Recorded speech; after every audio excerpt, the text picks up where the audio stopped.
ನಾನು ಅವರು ಕೊಡೋದಕ್ಕೆ ಆ ರೀತಿ ಪತ್ರ ಬರೆಯೋದಕ್ಕೆ ಮುಂಚೆ ಜಸ್ಟಿಫಿಕೇಶನ್ ಮಾಡಬೇಕಲ್ಲ, ಅವರೇ ಜಸ್ಟಿಫಿಕೇಶನ್ ಮಾಡಬೇಕಲ್ವಾ? ಅದು ಮಾಡಿದ್ರೆ ನಾವು ರಾಜ್ಯ ಸರ್ಕಾರಕ್ಕೆ ಆಪ್ಷನ್ಸ್ ಇರೋದಿಲ್ಲ ಅವಾಗ. ಸರ್, ರಾಜಣ್ಣ ಅವರು ಹೇಳಿದ್ದಾರೆ ಸಿದ್ದರಾಮಯ್ಯ ಅವರ ಕಾಂಗ್ರೆಸ್ ಇರೋವರೆಗೂ ನಾನು ನೋಡಿ, ರಾಜಣ್ಣ ನಮ್ಮ ಜಿಲ್ಲೆಯವರು, ನಮ್ಮ ಶಾಸಕರು, ನಮ್ಮ ಸಚಿವರಾಗಿದ್ದವರು, ನನಗೆ ತುಂಬಾ ಆತ್ಮೀಯ ಸ್ನೇಹಿತ. ನಾವಿಬ್ರು ಕ್ಲಾಸ್ಮೇಟ್ಸು. PUCನಲ್ಲಿ ನಾವಿಬ್ರು ಒಂದೇ ಸೆಕ್ಷನ್ನಲ್ಲಿ ಇದ್ದವರು, ಗವರ್ಮೆಂಟ್ ಕಾಲೇಜಲ್ಲಿ ತುಮಕೂರಲ್ಲಿ. ರಾಜಣ್ಣ ಯಾವತ್ತೂ ನಾನು ಕಾಂಗ್ರೆಸ್ ಬಿಡ್ತೀನಿ ಅಂತ ಎಲ್ಲೂ ಹೇಳಿಲ್ಲ. ಇದಕ್ಕಿದ್ದಂಗೆ ಇವರುಗಳೇನೆ ಸೃಷ್ಟಿ ಮಾಡ್ಕೊಂಡ್ಬಿಟ್ರೆ ಅದರ ಅರ್ಥ ಏನಿದೆ?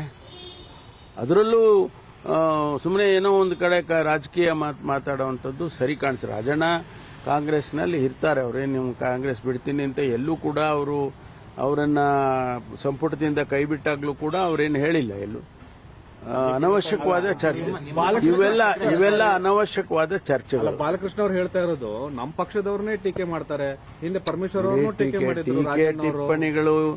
ಟೀಕೆ ಟಿಪ್ಪಣಿಗಳು ಇದ್ದೇ ಇರುತ್ತೆ ರಾಜಕಾರಣದಲ್ಲಿ, ಸಾರ್ವಜನಿಕ ಬದುಕಿನಲ್ಲಿ ಟೀಕೆ ಟಿಪ್ಪಣಿಗಳು ಇರುತ್ತೆ. ನಾವು ಒಳ್ಳೇದು ಮಾಡಿರ್ತಾರೆ, ಕೆಟ್ಟದ್ದು ಮಾಡಿರ್ತಾರೆ, ಅದನ್ನ ಟೀಕೆ ಟಿಪ್ಪಣಿ ಇಲ್ಲ ಅಂತ ಯಾರು ಹೇಳ್ತಾರೆ?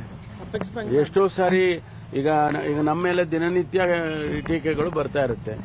ಅದನ್ನೆಲ್ಲ ನೋಡ್ಕೊಂಡು ಅದನ್ನೇ ಒಂದು ಆಧಾರವಾಗಿ ಇಟ್ಕೊಳ್ಳೋಕ್ಕಾಗಲ್ಲ. ಅಧ್ಯಕ್ಷರ ಆಯ್ಕೆ ವಿಚಾರದಲ್ಲಿ ಅವರು ಪಕ್ಷ ನಿಷ್ಠೆಯನ್ನು ಮರೆತು ಮುಂದುವರಿಯಕ್ ಬಿಟ್ರು. ಈ ತರದ್ದೆಲ್ಲ ಅಲಿಗೇಷನ್ಸ್ ಯಾರ ಮೇಲೆ ಏನ್ ಬೇಕಾದ್ರೂ ಹೇಳ್ಬೋದು.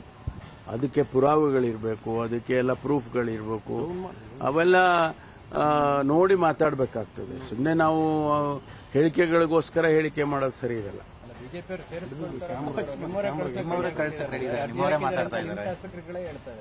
ನೋಡಿ, ನಾನು ಹೇಳಿದ್ನಲ್ಲ, ರಾಜಣ್ಣ ಈಗ ಕಾಂಗ್ರೆಸ್ ಬಿಡೋದಿಲ್ಲ ಅಷ್ಟೇ.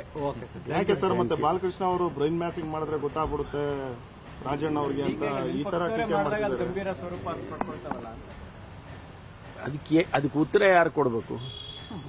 ಅವರವರೇ ಕೊಡ್ಕೋಬೇಕು. ನಾವು ಮಧ್ಯದಲ್ಲಿರೋರು ಮೂರನೇವ್ರು ಹೋಗಿ ನಾವು ಉತ್ತರ ಕೊಡಕ್ಕೆ ಆಪ್ತರಾದ್ರೆ ಹಂಗಲ್ಲ. ಅದಕ್ಕೆ ಹೇಳಿದೆ ನಾನು, ಆಪ್ತ ಆಗಿರೋದಕ್ಕೆ, ನಮ್ಮ ಜಿಲ್ಲೆಯವರಾಗಿರೋದಕ್ಕೆ ಅವ್ರ ಪಕ್ಷ ಬಿಡೋದಿಲ್ಲ ಅಂತ ಹೇಳಿ. ಏನೂ ಆಗಿಲ್ಲ. ಯಾಕಾಗ್ತಾರೆ? ಒಬ್ಬಂಟಿ ಪಕ್ಷ ಇಲ್ವಾ? ಕಾಂಗ್ರೆಸ್ ಪಕ್ಷ ಇದೆ, ಅದಕ್ಕೆ ಯಾಕೆ ಒಬ್ಬಂಟಿ ಆಗ್ತಾರೆ?